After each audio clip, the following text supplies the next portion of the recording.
Chapter 25. The Merry Widow.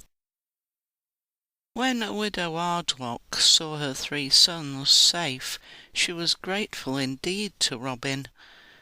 Deep in the greenwood Robin was hunting on his own for the greater part of the day.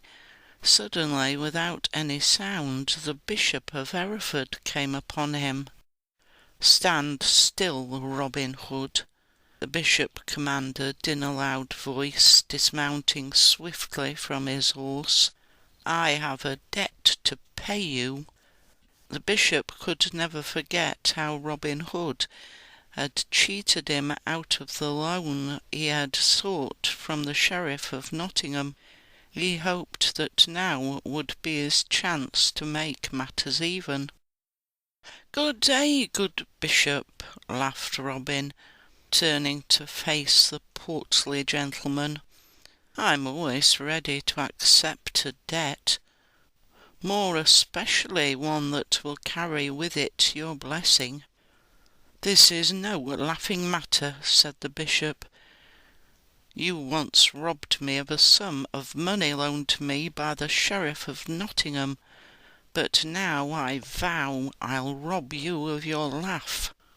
"Oh, come," returned Robin genially, "I've been hunting one of the finest specimens of the king's deer I'm ever likely to see.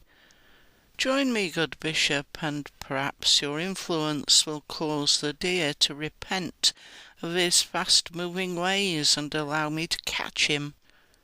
"You know full well that it is a grave offence to kill the king's deer," raged the bishop. "I'm glad I have caught you in the act of chasing them. You will rue this day." "I am sorry," sighed Robin. "If you are in that mood, I cannot put up with you. We must go our own ways." Robin started to walk away, when looking back he saw the bishop remount his horse to give chase. Robin had no wish to harm the sheriff, and he felt like having fun, so ran off through the undergrowth as fast as he could. But he had no chance against a swift-footed horse, which quickly overtook him. Robin then decided to run in amongst the trees, where the horse could not easily follow.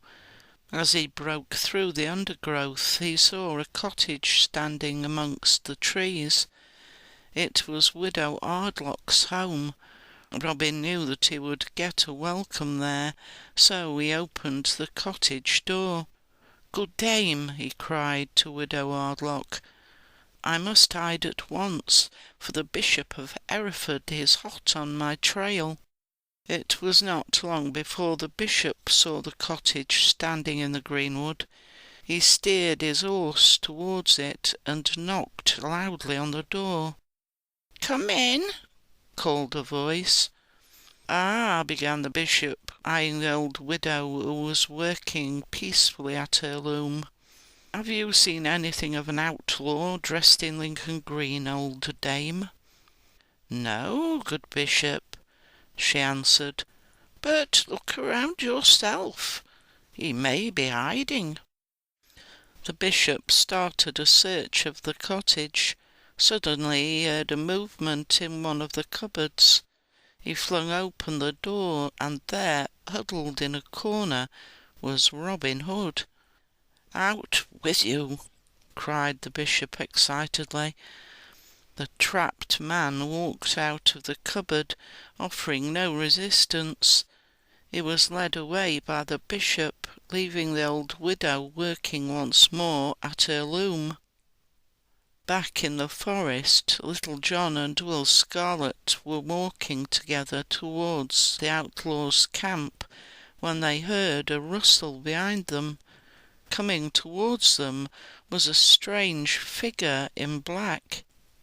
"Why, it's Widow Ardlock!" exclaimed Little John. "No, it is not," said the figure. "Little John, don't you know your master when you see him?" Little John burst out laughing. Will Scarlet joined him.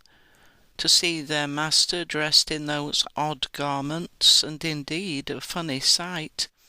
Robin quickly explained that he had been chased by the Bishop of Hereford in the forest, and taking refuge in Widow Hardlock's cottage, he had quickly changed clothes with her.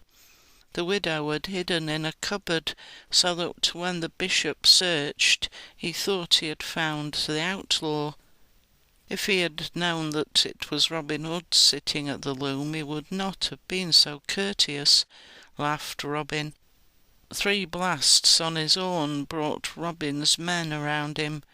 He changed clothes with one of the new members of the band, and led his merry men through the forest paths in the direction of Nottingham, where he hoped to cut across the route taken by the bishop and his captive. "There he is," cried Robin, as they emerged from the forest onto the Nottingham road.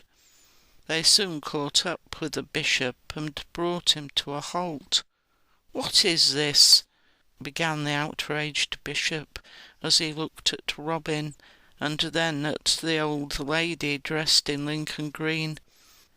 He was so bewildered that Robin Hood could hardly keep from laughter. "My good bishop," said Robin, advancing towards him, "what sort of outrage is this when you grab an innocent old lady and take her by force away from her cottage?" "But you—" began the bishop. "Widow Hardlock," cut in Robin, "I think the bishop deserves a box on the ears for his rudeness." Widow Hardlock thought so too. With a twinkle in her eye, she smote the bishop heartily over his ears. "You have wasted a great deal of this woman's time," said Robin to the bishop. "The money she has lost from her work must be made up." He ordered the bishop to pay the widow the exact amount of money she would have made had she been working all the time. Then he allowed the bishop to go on his way. "You must be our guest of honour at a feast in the forest tonight," said Robin, as he escorted the widow back to the forest encampment.